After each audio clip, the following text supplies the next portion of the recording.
अस्सलामुअलैकुम। तो भाई आज हम पढ़ेंगे the internal resistance of source and it's consequences of external circuit. यानी अगर आसान अल्फाजों में कहूँ तो यहाँ पर हमने चेक करना है कि जो बैटरी के अंदर इंटरनल रेजिस्टेंस होती है उसकी वजह से एक्सटर्नल जो सर्किट है उसके ऊपर क्या फ़र्क पड़ता है और एक्सटर्नल सर्किट के साथ क्या हो रहा होता है। आप सबको पता है कि जब आप बैटरी ख़रीद के लाते हो, ठीक है, यहाँ पर ज़रा देखो, जब आप बैटरी ख़रीद के लाते हो तो उसके अंदर आपके पास क्या होती है, ईएमएफ होती है, ठीक है, ईएमएफ। लेकिन आपको ये ईएमएफ नहीं मिलती, आपको मिलता है पोटेंशियल डिफरेंस। उसकी वजह क्या बनती है कि बैटरी के अंदर होती है इंटरनल रेजिस्टेंस जिसे आप स्मॉल आर से डिनोट करते हो।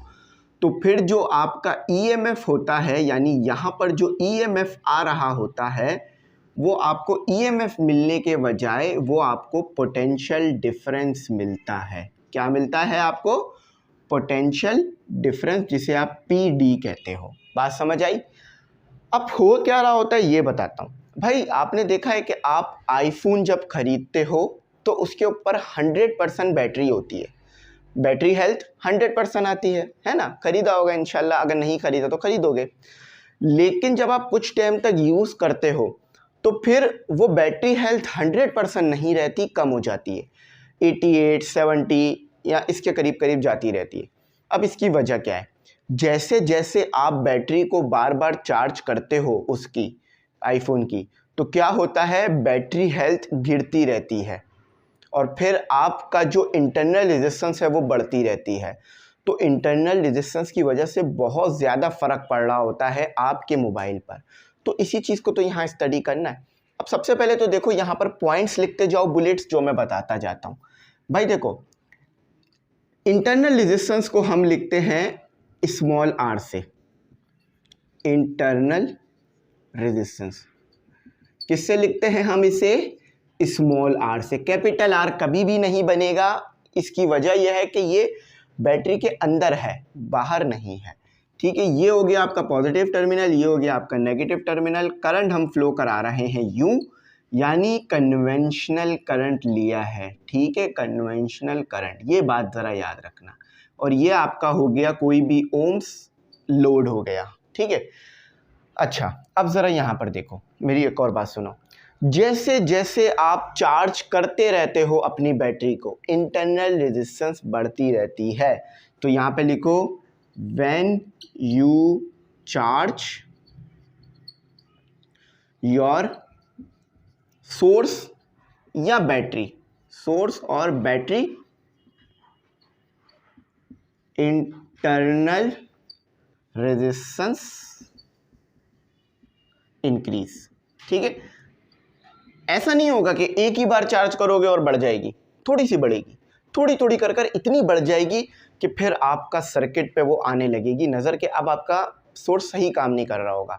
फॉर एग्जांपल होगा क्या, यहाँ देखो, आपने जब इस बैटरी को ख़रीदा तो ये 9 वोल्ट की थी, वो ईएमएफ था, यानी मैक्सिमम वोल्टेज जो ये बैटरी दे सकती थी वो ईएमएफ था। हाँ, ईएमएफ मेजर करने के लिए ये है कि सर्किट ओपन होना चाहिए, क्लोज नहीं होना चाहिए। अगर सर्किट क्लोज है तो वो ईएमएफ नहीं आ रही होगी, वो पोटेंशियल डिफरेंस होगी, ठीक है। क्यों? क्योंकि आपके पास जो है उसके अंदर ईएमएफ और माइनस हो रहा होगा आई आर। आप इसको मैं बता देता हूँ क्या है। देखो भाई, पोटेंशियल डिफरेंस कैसे निकलता है कि जो ईएमएफ होता है ना उसमें से आप इंटरनल रेजिस्टेंस को माइनस कर देते हो करंट के साथ, तो फिर आपका पोटेंशियल डिफरेंस आ रहा होता है। तो आप बैटरी 9 वोल्ट की लाए, आपको 9 वोल्ट नहीं मिल रहा था, 6 वोल्ट कुछ 7 वोल्ट मिल रहा था, 9 से कम ही मिल रहा था इंटरनल रेजिस्टेंस की वजह से। लेकिन जैसे जैसे टाइम गुजरता गया, when you charge your battery या सोर्स, जब आप चार्ज करते हो अपनी बैटरी और सोर्स को फ्रीक्वेंटली, मुसलसल, तो इंटरनल रेजिस्टेंस आपकी बढ़ती रहती है, इंक्रीज होती रहती है। देखो कितनी प्यारी बात समझ में आई, ठीक है। अब देखो, जब इंटरनल रेजिस्टेंस बढ़ती रहेगी तो क्या होगा कि आपके सर्किट को पोटेंशियल डिफरेंस कम मिलेगा। इफ इंटरनल रेजिस्टेंस इंक्रीज, बढ़ जाएगी या बढ़ती है, if internal resistance increase, you have low potential difference. ठीक है, बात समझ में आ गई। जैसे जैसे आपकी इंटरनल रेजिस्टेंस बढ़ती जा रही है, पोटेंशियल डिफरेंस आपके पास कम आती जा रही है। देखो कितनी प्यारी बात थी। अब यहाँ पर देखो, रेजिस्टेंस है तो इसका यूनिट तो ओम ही होगा, है ना, होगा ना, ओम होगा। ठीक है, ईद है तो नए कपड़े तो पहने ही होंगे। चलो, ये कुछ बुलेट्स पॉइंट थे, समझ में आ गए। अब जरा मेरी यहाँ पर बात देखो, it is important to understand the consequences. Consequences का मतलब होता है नतीजा, नतीजा, असर। ठीक है, अब देखो आपका जो रिजल्ट आता है उसको तो आप रिजल्ट बोलते हो, लेकिन अगर कोई इंसान गलत हरकत करता है तो उसके होते हैं गलत consequences. If you do wrong things, if you do atrocious things, you will bear the wrong consequences. तो अगर आप गलत काम करोगे तो जो आपके नताइज होंगे वो भी बुरे निकलेंगे। तो कॉन्सिक्वेंसेस का मतलब होता है नतीजा, यानी इंटरनल रेजिस्टेंस की वजह से आपके सर्किट पर एक नतीजा आता है, यानी आपके सर्किट पर एक असर आता है। वो क्या होता है, वो यहाँ पर आप देख रहे हो, of the internal resistance of EMF और ईएमएफ या सोर्स। देखो मैंने इसको ऐसे भी लिख दिया है, बहुत सी जगह पर ये आपको ऐसे लिखा हुआ मिलेगा, बहुत सी जगह पर ये ऐसे मिलेगा।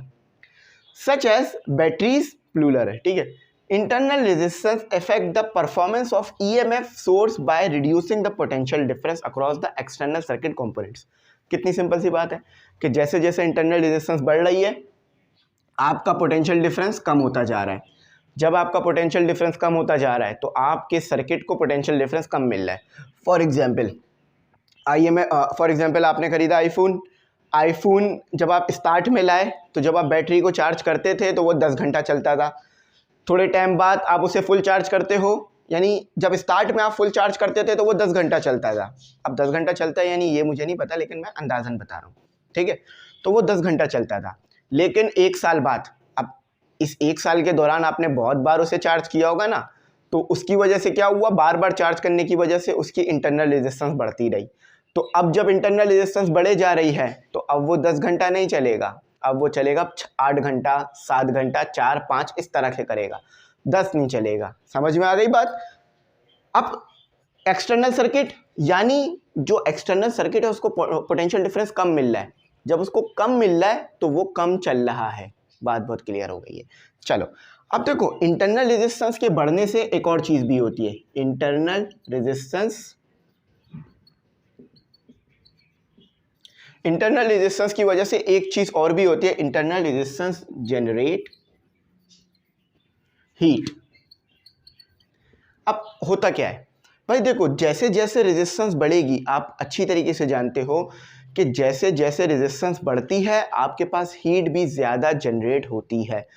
तो जब आपने नया मोबाइल खरीदा था उसमें इंटरनल रेजिस्टेंस कम थी तो हीट भी कम जनरेट हो रही थी, लेकिन आपकी जब इंटरनल रेजिस्टेंस बढ़ रही है तो अब जो हीट है बैटरी में वो भी ज़्यादा जनरेट हो रही होगी। समझ में आ गई बात, कितनी प्यारी बात थी। चलो अब देखो ये होता क्यों है, आपको अच्छी तरीके से पता है कि बैटरी जो सिंपल आप फॉर्म जो बैटरी की पढ़ते हो उसमें इलेक्ट्रोड होते हैं। इलेक्ट्रोड यानी जो हमारे मोबाइल में बैटरी होती है ना, वो क्या करती है, यहाँ पे लिख लो, ज़िंदगी भर इसे याद रखना, अक्सर ये बात आपको याद नहीं होती। ठीक है, तो मोबाइल MOBILE मोबाइल बैटरी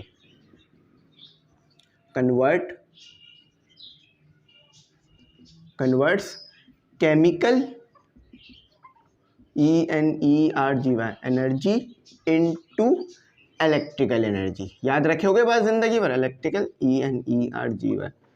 देखो आपका जो मोबाइल होता है ना उसमें जो बैटरी होती है वो क्या करती है, वो केमिकल एनर्जी को इलेक्ट्रिकल एनर्जी में कन्वर्ट करती है। आपके मोबाइल में कोई ऐसी बैटरी नहीं लगी हुई है जो सोलर एनर्जी को इलेक्ट्रिकल एनर्जी में ला रही हो, ना ही कोई ऐसी बैटरी है जो हीट एनर्जी को इलेक्ट्रिकल में ला रही हो, और ना ही कोई ऐसी है जो मैकेनिकल को इलेक्ट्रिकल में ला रही हो। अगर फॉर एग्जांपल कोई सोलर बैटरी होती तो फिर आपको धूप में खड़े होकर चलाना पड़ता या धूप में मोबाइल रखना पड़ता ताकि मोबाइल चार्ज हो, या अगर मैकेनिकल बैटरी होती तो आपको मोबाइल हिलाते रहना होता ताकि मैकेनिकल वर्क हो तो इलेक्ट्रिसिटी जनरेट हो। यहाँ पर जो बैटरी है वो केमिकल है, यानी केमिकल एनर्जी को इलेक्ट्रिकल एनर्जी में ला रही है। और केमिकल एनर्जी यानी आप चार्ज करते हो उसे, उसमें केमिकल एनर्जी में जो है रिएक्शंस होते हैं, फिर वो रिएक्शंस बाद में आपको इलेक्ट्रिकल एनर्जी देते रहते हैं। समझ में आ गई बात, ज़िंदगी भर याद रखना। तो यहाँ पर होता क्या है कि आपके पास जो इलेक्ट्रोड लगे होते हैं, एक कैथोड होता है एक एनोड होता है, उस पर ऑक्सीडेशन और रिडक्शन चल रही होती है। ऑक्सीडेशन और रिडक्शन जो है वो बार बार होने की वजह से इंटरनल रेजिस्टेंस बढ़ जाती है। तो इसकी वजह से अब एक्सटर्नल सर्किट को कम पोटेंशियल डिफरेंस मिल रहा होता है और आपकी जो बैटरी की परफॉर्मेंस है वो कम हो जाती है। चलो यहाँ पर ख़त्म करते हैं। देखो बुलेट पॉइंट लिखे हैं, इन्हें अपने पास लिखो। अगर कहीं बहुत ग्रामर और स्पेलिंग मिस्टेक हो तो ठीक करना, ठीक है। आई होप अच्छी समझ में आई होगी। ये थोड़ा मैंने अलग तरीके से पढ़ाया है, सब कुछ पॉइंट्स लिखे हैं। अब आगे मैं हमेशा ऐसे ही पढ़ाऊँगा, पॉइंट्स लिख लिख के बताऊँगा ताकि आपको सेफ हो जाए। अपनी कॉपी में भी लिख लेना इसे, और अपने माइंड में तो आपके वैसे ही सेफ हो गए होंगे लेक्चर देखने के बाद। तो यहाँ पे ख़त्म करते हैं बात को। Thanks for watching. अल्लाह हाफिज़। अपनी कीमती दुआओं में ज़रूर